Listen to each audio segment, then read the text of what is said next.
Томское отделение Русского географического общества расширяет связи и ведет образовательно-просветительскую работу не только среди томских школьников, студентов и взрослых, но и с дружественными регионами. В частности, сегодня у нас группа из Алтайского края, город Барнаул.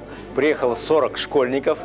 Прекрасно поработала у нас комиссия внутреннего туризма Русского географического общества, информационный центр.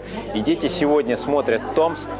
Очень много где были, проехали и лагерный сад, и весь проспект наш главный Ленина, и площадь Ленина. Посетили театр 2+Q, Томский краеведческий музей. И вот сейчас они находятся в мастерской гениального скульптора Леонтия Усова. Мне очень понравилось, и мне кажется, что в Томске лучше, чем в Барнауле. То есть, когда мы приезжаем в Новосибирск, то мы чувствуем себя там несколько чужими. А здесь, не то чтобы в Барнауле, но абсолютно дома. То есть очень уютно, очень по-домашнему, какое-то все свое, какое-то родное и трогательное. Я считаю, что это потрясающе, что занимается Русское географическое общество. Я попутчик, я сочувствующий, я по миру очень много поездил, полетал, очень много видел.